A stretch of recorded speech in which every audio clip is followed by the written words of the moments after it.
Hi there, I'm Delaware State Auditor Kathy McGuiness, and I'm very excited to read this book to you today because I did a report in 4th grade on Harriet Tubman. This is called Harriet Tubman, Freedom Fighter. Harriet Tubman was no ordinary hero. As a woman and a slave, she had no rights and was not taught how to read or write.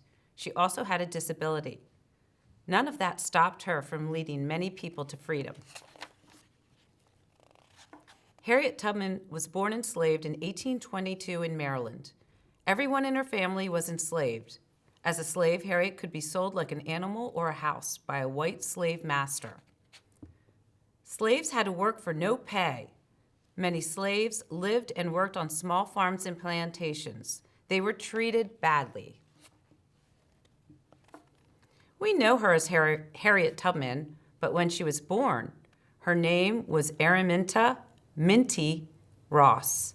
When Minty was a girl in the 1800s, slavery was no longer allowed in the northern states in America, but Maryland was a southern state. When Minty was 3, her sister Mariah Riddy was sold.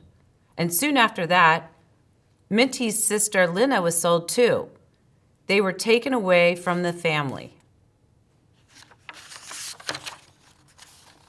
Soon after, Minty was loaned out to work at other plantations. Once, she had to rock a baby all night so it wouldn't cry.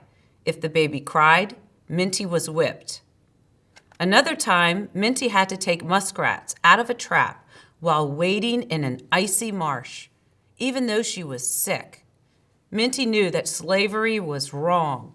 As she grew older, she started to think about escape. One day, Minty went to the store. A slave master threw a heavy weight at a slave who was trying to flee. Instead, Minty was hit on the head. She fainted and bled a lot.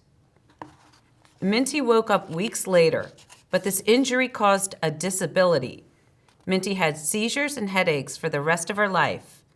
Minty started having vivid dreams in which God gave her guidance. When Minty was a young adult, her slave master died.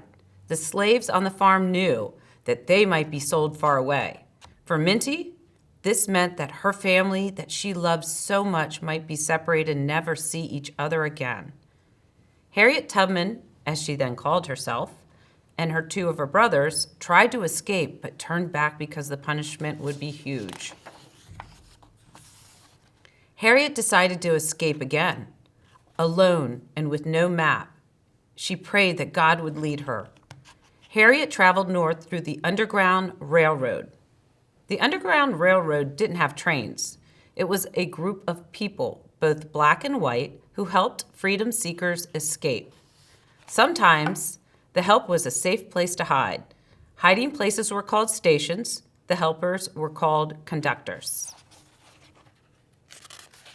When Harriet got to Philadelphia, Pennsylvania, she was free. For months, she worked in the city. She missed her family, who were still enslaved. So she saved all her money and used it to go back south to help free her family. The trip was dangerous. If found by slave catchers, slaves were returned to slavery, hurt or killed. Despite the enormous danger, Harriet kept going back. When the Fugitive Slave Act was passed in 1850, Philadelphia became too unsafe for Harriet and her family. So they went all the way to St. Catharines in Canada to live. But Harriet still returned to the United States to free more slaves. She moved by foot, boat, train, and wagon. She often wore disguises. She was never caught. In 1861, the Civil War began between the North and South. The North formed the Union Army, and the South formed the Confederate Army. The Union Army fought to keep the United States from breaking apart.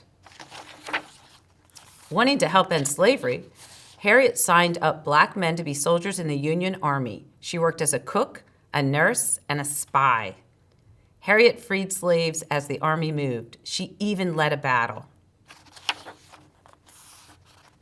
When the war ended in 1865, slavery ended. Harriet believed in freedom for all until the day she died. She said, I should fight for my liberty so long as my strength lasted. And that's the end.